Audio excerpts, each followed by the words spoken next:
Bienvenue sur ce webinaire qui est organisé par HandiJob Cap Emploi 06 et du coup qui s'intitule « Toutes les aides employeurs pour l'embauche d'une personne en situation de handicap ». Donc je me présente, je suis Anthony Turki, coordinateur au Cap Emploi des Alpes-Maritimes et nous sommes ensemble pour une petite heure.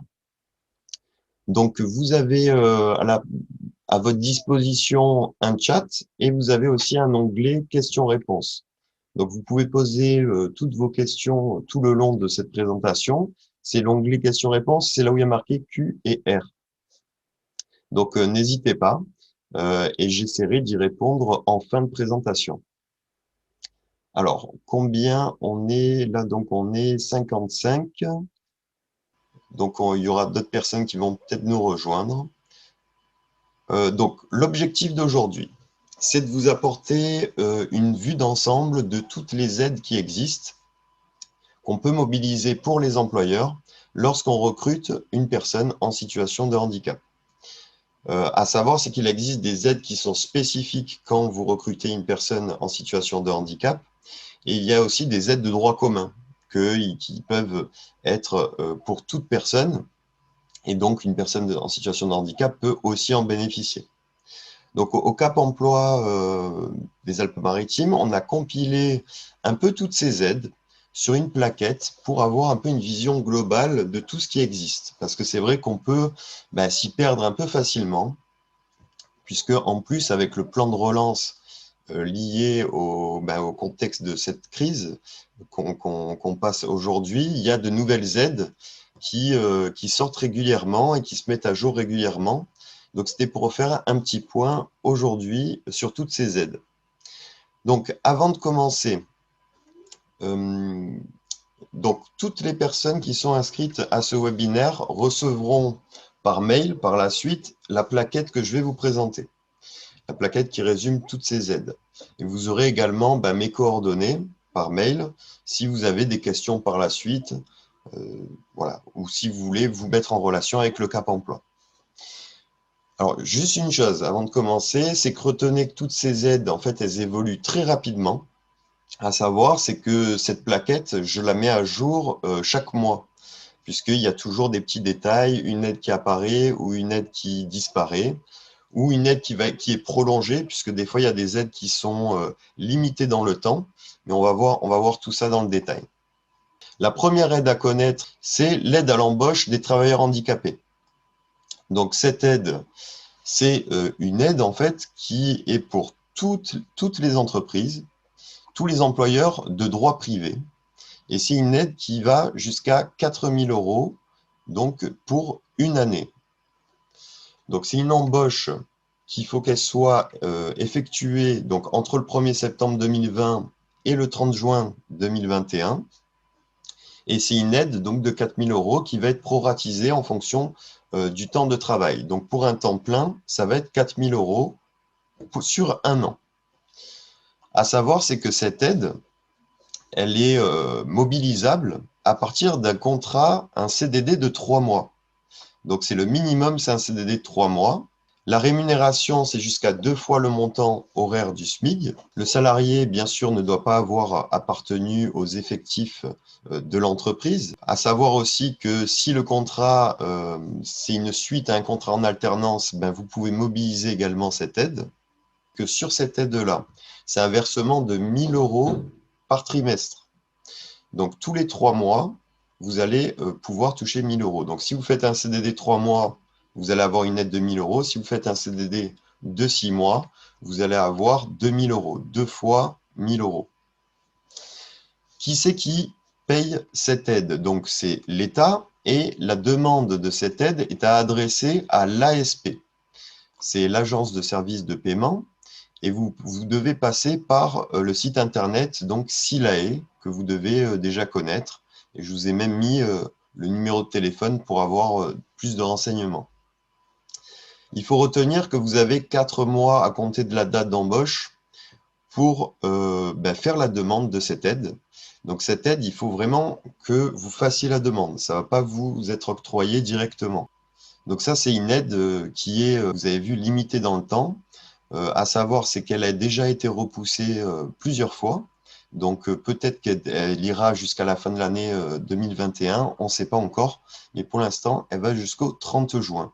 Donc, voilà pour cette première aide qui est très facilement mobilisable par les employeurs. On va passer aux contrats aidés. Alors, les contrats aidés, c'est vrai qu'on peut s'y perdre facilement. En fait, je vous ai fait un petit récapitulatif que vous pouvez voir. Ces contrats aidés, il y en a trois. Trois qui sont différents. Donc, le premier contrat, c'est le contrat PEC. Le contrat aidé PEC.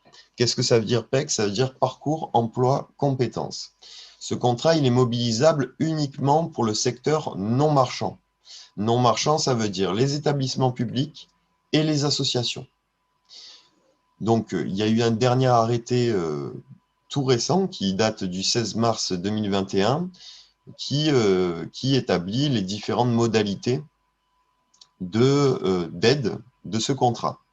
Donc, c'est pour une durée hebdomadaire de 20 à 35 heures par semaine. La prise en charge se fera uniquement sur 20 heures. Même si vous faites un temps plein avec ce contrat aidé, la prise en charge va être au maximum sur 20 heures. Le contrat initial doit être minimum d'une durée de 9 mois et maximum d'une durée de 12 mois. Donc, pour le public travailleur handicapé, en fait, l'aide que vous allez percevoir, c'est 60% du taux horaire du SMIC brut, donc bien sûr sur 20 heures. Même si vous avez un temps plein, vous aurez 60% du taux horaire du SMIC brut sur 20 heures. Si vous embauchez une personne qui est travailleur handicapé mais qui a moins de 30 ans, à ce moment-là, ça passe à 65%. Et après, la dernière condition qui va être plus avantageuse, c'est si la personne réside dans un quartier prioritaire de la ville ou une ZRR, c'est les zones rurales, je ne me rappelle plus exactement la signification, mais c'est dans les zones rurales, on va dire prioritaires. Et là, ça monte à 80%. Donc, toujours garder à l'esprit de questionner où réside la personne. Voilà pour le PEC. Donc, le PEC, c'est pour le secteur non marchand. Pour le secteur marchand, il existe un autre contrat aidé qui s'appelle le CIE Jeune. Ce CIE, donc, c'est pour uniquement les travailleurs handicapés de moins de 30 ans. Pour les moins de 30 ans, donc, le taux horaire de prise en charge va être de 47% du SMIC au taux horaire. La durée initiale, cette fois-ci, ça va être de 6 à 12 mois pour le contrat. Il est renouvelable jusqu'à une limite de 24 mois. À savoir, c'est que le PEC, on peut le renouveler au-delà de 24 mois. Par contre, ce qui va être intéressant sur ce CIE jeune, c'est qu'il y a une prise en charge jusqu'à 35 heures. Donc là, on peut avoir 47% du taux horaire du SMIC brut jusqu'à 35 heures, si vous avez l'intention d'embaucher une personne à temps plein. Voilà pour ce contrat aidé. Et il existe un troisième contrat aidé, c'est le contrat aidé du département. Donc là, j'ai mis le département des Alpes-Maritimes. Je sais qu'il y a des personnes peut-être qui nous écoutent qui sont hors du département. Donc le département peut avoir des taux différents. Mais dans les Alpes-Maritimes, il y a un contrat aidé qui est possible de mobiliser jusqu'à la fin 2021, que ça soit dans le secteur marchand ou le secteur non marchand. Et donc là, ça va être du coup un contrat d'un minimum de 6 à 12 mois pour le contrat initial. Et le montant de la prise en charge va s'élever à 497,01 €, quelle que soit la durée du contrat. Même si c'est un 35 heures, même si c'est un 20 heures, ça sera toujours la même somme. C'est un forfait. Alors oui, pardon, une information très importante. Pour le contrat aidé du département, c'est uniquement pour le public, pour des personnes qui ont le RSA. Voilà, donc à ce moment-là, on se posera la question en fonction, si le public il est jeune, si le public qu'on souhaite recruter a le RSA, Et aussi en fonction, si vous êtes dans le secteur non marchand ou marchand, et aussi en fonction du nombre d'heures que le contrat va avoir, on pourra passer d'un contrat aidé à un autre pour essayer de trouver le plus avantageux. Voilà pour le tour du contrat aidé. Ensuite, on a une autre aide, ça s'appelle l'emploi franc. L'emploi franc, qu'est-ce que c'est? C'est une aide qui est donnée aux employeurs si la personne que vous recrutez réside dans les quartiers prioritaires de la ville. C'est une aide qui est quand même assez conséquente. Pour la signature d'un CDI avec une personne qui réside dans les quartiers prioritaires de la ville, on a une aide sur 3 ans de 15 000 €, 5 000 € par an. Et si c'est un CDD, par exemple, sur 2 ans, on va avoir 5 000 €, donc 2 500 € par an. L'État, par rapport au plan de relance, si c'est un jeune qui rentre dans ce dispositif, à ce moment-là, la première année, en CDI, ce n'est pas 15 000 €, mais ça va être 17 000 €. Et pour un CDD supérieur à 6 mois, on va passer à 8 000 € sur 2 ans. Donc c'est important, alors sans vraiment retenir tous ces chiffres, ce qui est important pour vous, c'est de garder à l'esprit, de vous questionner, de savoir où réside la personne que vous souhaitez recruter. Parce que ces aides ne vont pas vous être données directement, il va falloir les demander. Pour l'emploi franc, vous pouvez faire les demandes directement au Pôle emploi, puisque c'est eux qui gèrent ce dispositif. On passe à la suite. Quand vous souhaitez recruter une personne, mais en même temps, vous souhaitez faire monter en compétence cette personne, vous avez plusieurs possibilités. Tout d'abord, vous avez les dispositifs de l'alternance. Alors, dans l'alternance, vous avez 2 types de contrats. Vous avez le contrat de professionnalisation et le contrat d'apprentissage. Pour ces 2 types de contrats, il y a quelques petites spécificités. Alors, l'État, il donne actuellement une aide exceptionnelle pour la première année si vous faites un contrat en alternance avec une personne. Cette aide, ça va être 5 000 € pour la première année si vous embauchez un mineur et 8 000 € pour la première année si vous embauchez une personne majeure. Alors, tout d'abord, le contrat de professionnalisation. Le contrat de professionnalisation, cette aide de 8 000 €, en fait, ça va être pour les personnes uniquement qui ont moins de 30 ans. Personnes en situation de handicap, toujours. Donc, vous allez pouvoir toucher 8 000 € la première année. En fait, la première année, mais en fait, ça va être une seule fois pour le contrat de professionnalisation. Si la personne a plus de 30 ans, vous allez quand même toucher des aides. En fait, ça va être plutôt les aides de Pôle emploi. Donc, on voit que les aides de Pôle emploi, c'est au-dessus de 26 ans. Donc là, ça va être en fonction de la durée du contrat, mais on voit que pour un contrat de professionnalisation de plus de 10 mois, ça va être 2 000 €. À savoir, c'est que si la personne a entre 26 et 30 ans, elle va pouvoir cumuler l'aide de l'État, donc les 8 000 €, plus les 2 000 € de Pôle emploi. Donc ça, c'est assez intéressant. Bon, c'est un peu bizarre de privilégier cette tranche d'âge, mais en tout cas, c'est comme ça. Donc, vous avez les aides de Pôle emploi, même pour une personne de plus de 45 ans, parce que, pour rappel, les contrats en alternance pour les personnes en situation de handicap, il n'y a pas de limite d'âge, d'accord? Donc, toute personne en situation de handicap, quel que soit son âge, peut conclure un contrat en alternance, et ça va être en fonction de son âge que vous allez recevoir certaines aides.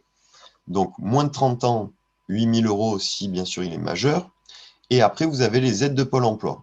Donc, pour un senior de plus de 45 ans, vous allez, pour un contrat de plus de 10 mois, pouvoir toucher 4 000 € quand même. À tout ça, toutes ces aides, s'ajoutent les aides au tutorat qui sont versées par les OPCO. Donc ça, il faut aussi faire la demande. Vous pouvez nommer un tuteur pour l'alternant et vous allez pouvoir toucher des aides supplémentaires qui vont être versées par votre OPCO. Donc ça, c'est intéressant de le mobiliser aussi en même temps. Et à toutes ces aides va s'ajouter les aides de l'AGEFIP, qui ont même augmenté cette année leur aide. Et ces montants vont être en fonction de la durée du contrat. Donc, si vous signez par exemple un CDI, ça va être jusqu'à 5 000 € d'aides qui vont s'ajouter. Donc, toutes ces aides sont vraiment mises en place par l'État, l'AGEFIP, pour vraiment favoriser les contrats en alternance, puisque ça réduit vraiment fortement le coût d'un alternant dans vos entreprises.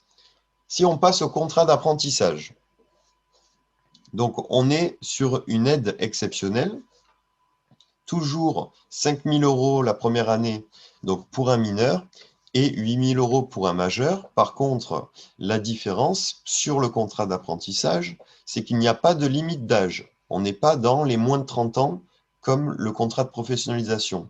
Donc, tout contrat d'apprentissage conclu avec une personne en situation de handicap, quel que soit son âge, si la personne a plus de 18 ans, ça sera 8 000 € pour la première année.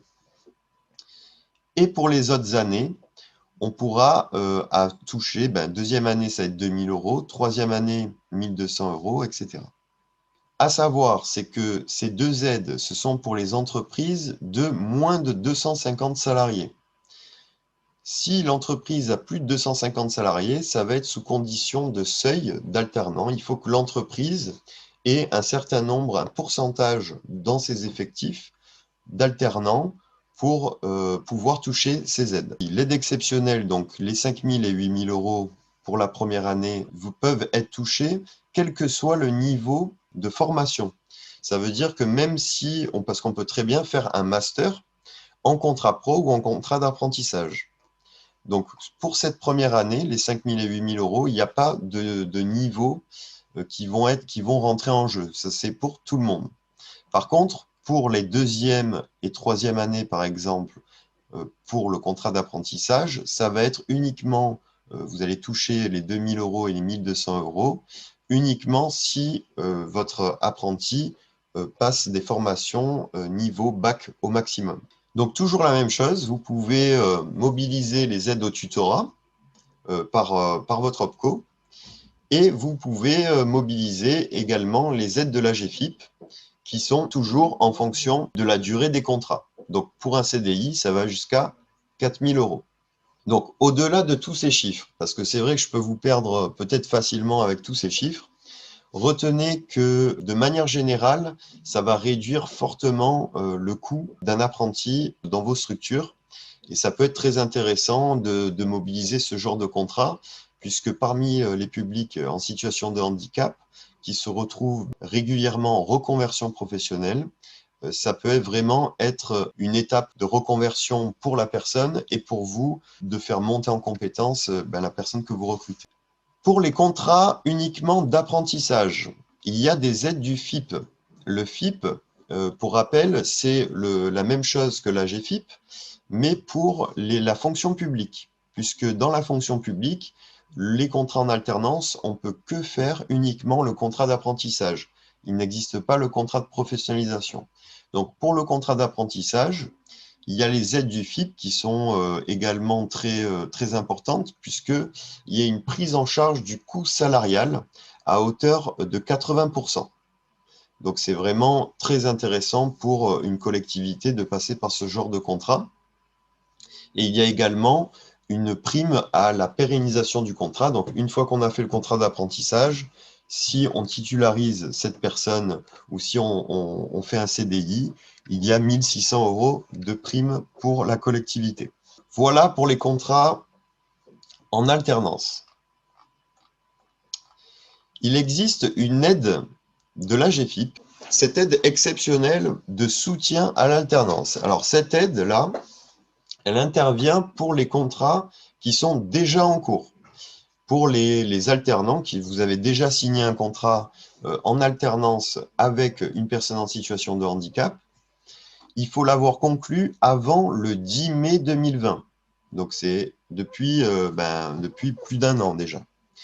Donc, si vous êtes dans cette situation, que vous avez une personne en alternance, que vous avez signé le contrat avant le 10 mai 2020 et que ça continue donc après le 31 août, mais de toute façon, pour faire la demande de cette aide, il faut que le contrat soit en cours. Donc, ça sera automatiquement le cas si vous êtes dans cette situation. Vous pouvez demander une aide de l'AGEFIP pour le soutien à l'alternance. Alors, en fonction du contrat, que ce soit un contrat de professionnalisation ou un contrat d'apprentissage, vous allez avoir une somme qui peut être attribuée en fonction de l'âge de l'alternant. Donc là, on voit, supérieur à 50 ans, ça va donc du coup jusqu'à 3 000 €. Et supérieur à 35 ans pour un contrat d'apprentissage, ça va jusqu'à 2 500 €. Cette aide, elle est octroyée donc par l'AGEFIP, donc uniquement pour les entreprises donc du coup privées, pour sécuriser le parcours de l'alternant pour qu'il n'y ait pas de rupture dans son contrat. À savoir, toutes ces aides de l'AGEFIP et de manière générale qui vous sont présentées, vous pouvez vous renseigner, parce que là c'est une présentation, on va dire, un peu générale. Si vous avez des cas vraiment spécifiques, je vous invite de vous rapprocher du Cap Emploi, de votre conseiller Cap Emploi qui s'occupe des entreprises qui sont spécialistes de toutes ces aides, qui vont prendre en compte les spécificités de votre situation avec l'alternant, etc. Voilà pour l'alternance. Il existe des dispositifs également qui sont développés par Pôle emploi. Donc, on a l'AFPR et la POE. Alors, de manière générale, donc c'est une formation. En gros, c'est une formation de 400 heures. Donc, vous pouvez faire monter en compétence la personne que vous recrutez. Donc, ce n'est pas de l'alternance là, hein. C'est une formation de 400 heures, mais c'est une formation qui est préalable au recrutement. En gros, votre entreprise va s'engager à recruter cette personne à la fin de cette formation. Donc, c'est des actions qui sont financées par Pôle emploi. Elles existent depuis plusieurs années et ça marche plutôt bien. Si vous avez, par exemple, si vous repérez une personne, donc là, par exemple, en situation de handicap ou pas, hein, c'est des dispositifs qui existent dans le droit commun. Mais dans la situation là où on explique pour les personnes en situation de handicap, si vous repérez une personne qui correspond à vos critères de recrutement, mais qui manque tout de même, je ne sais pas, la formation sur un logiciel en particulier ou une montée en compétence sur un point spécifique, vous pouvez mettre en place ce genre de dispositifs qui sont quand même très efficaces. Par contre, vous allez devoir vous engager à recruter cette personne. Et vous avez un dernier point que je voulais parler avec vous, c'est l'AFEST. L'AFEST, c'est assez peu connu. Alors, ça existe ce dispositif depuis quelques temps, 1 ou 2 ans, mais ce n'est pas encore très développé, en tout cas dans les Alpes-Maritimes. L'AFEST, en fait, c'est pas un financement, mais c'est une modalité pédagogique qui va sûrement se développer dans les années à venir et qui est financée donc du coup par votre OPCO. En gros, au lieu que la personne aille en formation, c'est la personne qui va être formée sur place dans votre entreprise. Et la personne va être formée sur des situations réelles de travail. Donc, il y aura un référentiel que vous allez pouvoir monter. Vous pouvez être accompagné, c'est l'ANACT qui accompagne à la mise en place de tout ce dispositif. Donc, tout ce que vous avez à faire, c'est voilà, peut-être prendre un petit peu de temps pour créer ce référentiel et vous allez pouvoir faire monter en compétence la personne que vous recrutez sur des situations de travail réelles. Voilà pour tout ce qui va être sur la montée en compétence d'un candidat. Ensuite, on passe à une autre catégorie d'aides, c'est les aides pour compenser le handicap de la personne que vous recrutez. Compenser, ça veut dire essayer de minimiser le retentissement du handicap sur ces situations de travail. Donc tout d'abord, vous avez l'aide de l'AGEFIP, donc l'aide à l'accueil et à l'intégration et à l'évolution professionnelle, qui peut être mobilisée alors uniquement pour les CDD supérieurs à 6 mois et plus, et CDI bien sûr. Donc cette aide, en gros, qu'est-ce que c'est ? On va repérer dans l'accueil de la personne son intégration sur son poste de travail, mais également si la personne est déjà dans votre entreprise et qu'elle souhaite évoluer professionnellement, si le handicap de cette personne génère pour vous employeur, un coût supplémentaire par rapport à la prise en compte du handicap. Donc, si ça génère un coût supplémentaire, à ce moment-là, on va pouvoir mobiliser cette aide.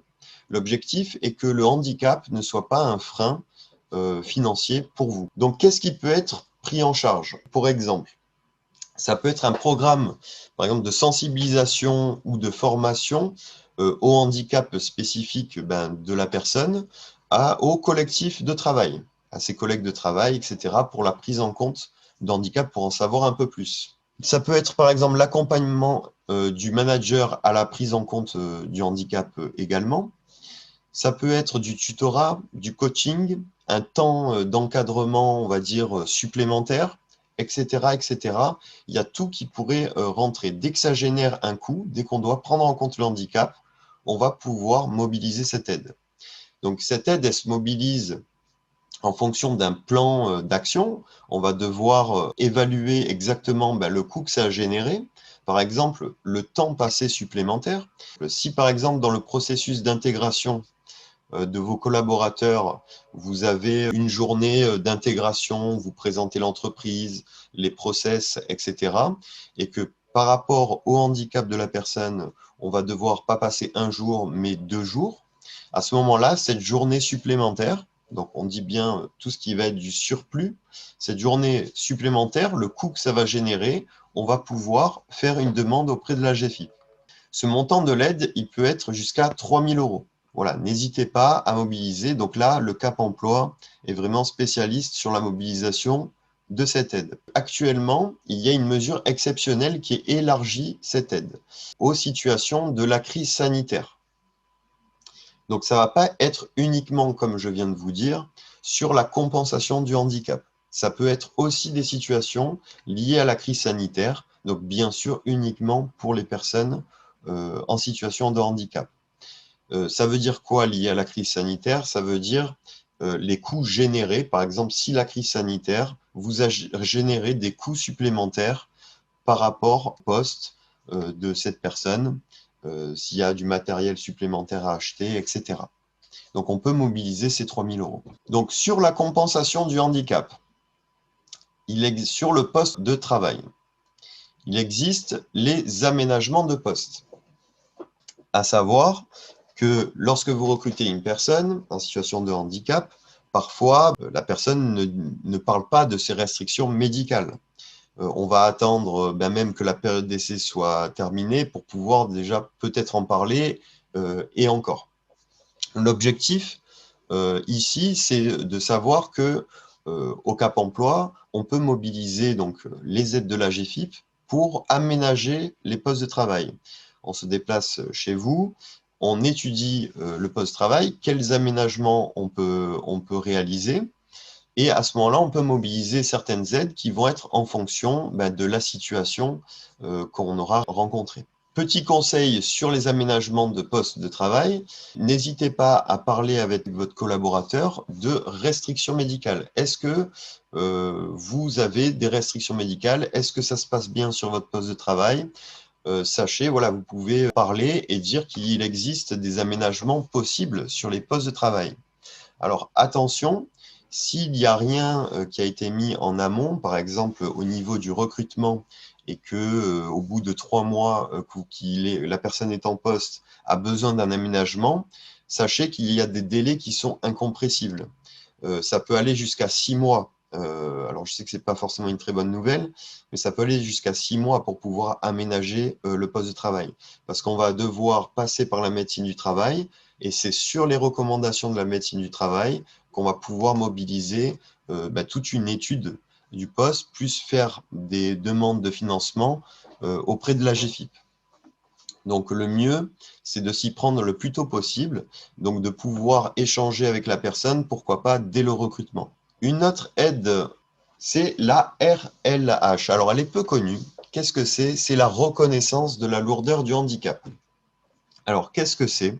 La reconnaissance de la lourdeur du handicap, en gros, ça intervient lorsqu'on a étudié tous les aménagements de postes possibles, qu'on a aménagé les postes, et le handicap génère toujours un manque, entre guillemets, de productivité par rapport à une personne lambda.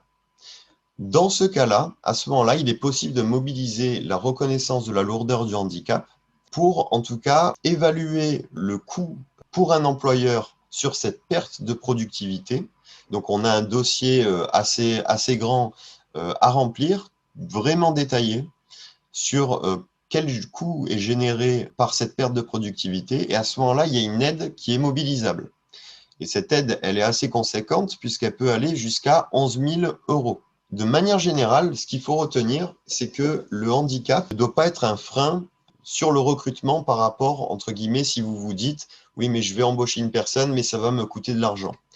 De manière générale, il existe tous les dispositifs pour compenser, entre guillemets, le coût supplémentaire, s'il y a un coût supplémentaire, bien sûr, hein, puisque dans 80, je crois que c'est dans oui, 85% des cas, il n'y a pas de coût supplémentaire hein, pour le recrutement de personnes en situation de handicap.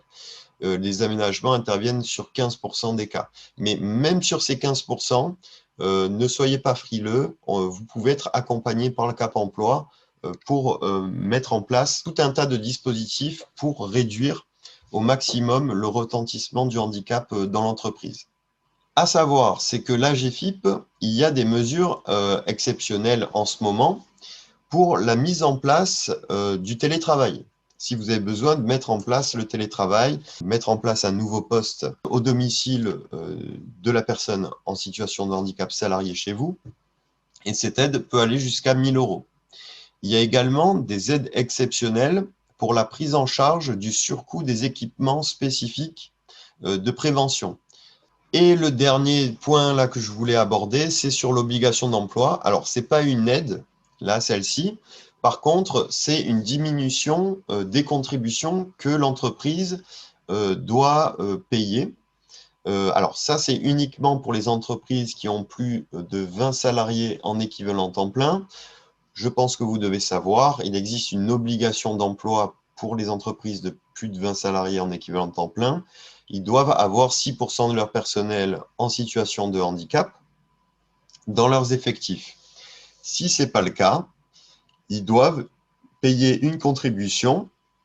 Jusqu'à présent, c'était auprès de l'AGFIP pour les entreprises privées et du FIP pour les entreprises publiques. Pour les entreprises privées, maintenant, ça va être auprès des URSSAF pour l'année 2020. Quel serait le gain par rapport à la contribution que l'entreprise paye de recruter une personne à 35 heures du 1er janvier au 31 décembre? Pour une entreprise entre 20 et 249 salariés, le fait d'embaucher une personne en situation de handicap, ça vous réduit de 4 060 € votre contribution. Voilà pour cette partie concernant la compensation du handicap. Et donc, on arrive à la dernière partie, qui est la partie si vous souhaitez rencontrer des candidats travailleurs handicapés. Donc, il existe plusieurs dispositifs, mais celui qui va être un des plus importants, c'est la PMSMP. C'est la période de mise en situation en milieu professionnel. En gros, pour faire simple, c'est le stage des demandeurs d'emploi. Mais de manière générale, hein, ce n'est pas uniquement spécifique pour les personnes en situation de handicap, mais les Cap Emploi l'utilisent fortement. On peut le mobiliser sur 1 mois, renouvelable une fois, donc aux 2 mois grand maximum. Et donc, on peut faire aussi uniquement 3 jours. Hein. En gros, on peut mobiliser dans 3 situations. Soit c'est pour découvrir un métier, soit c'est pour confirmer un projet professionnel, et soit c'est pour initier une démarche de recrutement. Donc, on l'utilise beaucoup pour créer des rencontres. C'est l'occasion, puisqu'il n'y a aucun engagement de votre part. La personne continue à toucher ses droits, par exemple Pôle emploi, si c'est avec Pôle emploi qu'elle a ses droits. C'est un stage non rémunéré. Et c'est un stage aussi, si vous êtes dans une entreprise de plus de 20 salariés avec l'obligation d'emploi, qui peut être valorisé dans votre déclaration. Si vous prenez une personne 1 mois, à savoir, c'est que depuis le 1er janvier 2020, on valorise les stages comme si la personne était employée. C'est la même chose que vous prenez en stage que vous employez une personne dans la déclaration de l'obligation d'emploi. Du coup, ça vous permet aussi de diminuer votre obligation d'emploi, le fait de prendre des personnes en stage en PMS-MP. Donc l'avantage, c'est que pour vous, vous n'avez aucun engagement.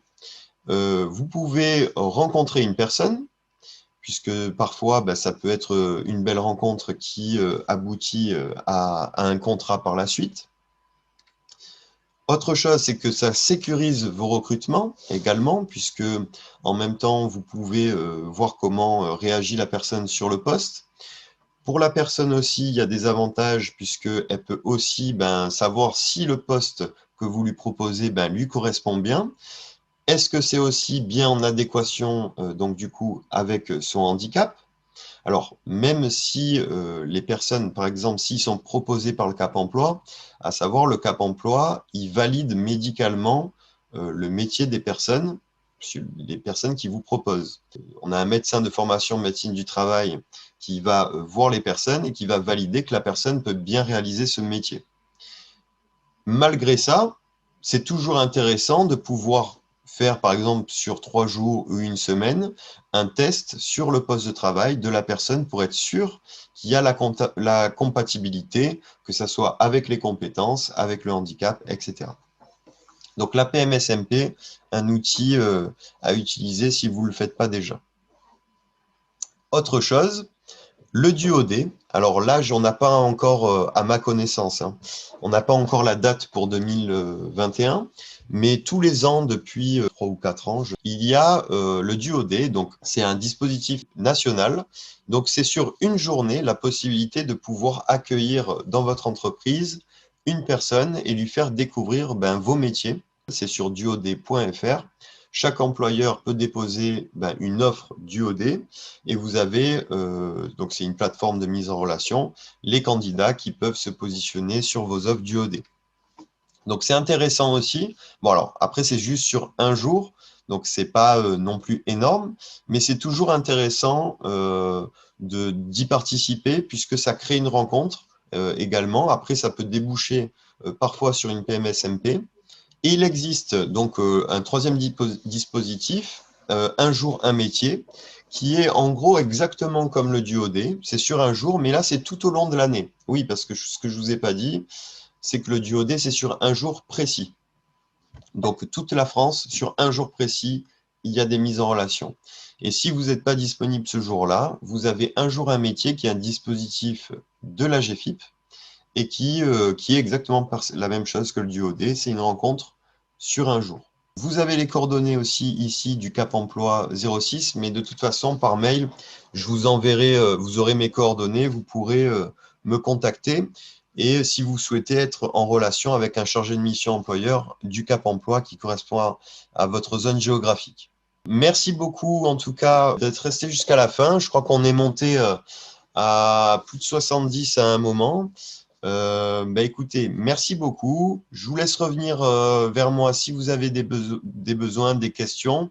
J'espère que ça vous a plu et je vous dis à bientôt pour des prochains webinaires dans DJob qu'on va essayer d'organiser régulièrement pour la mise à jour de toutes ces aides et même sur d'autres sujets. Merci à tous. Très bonne journée.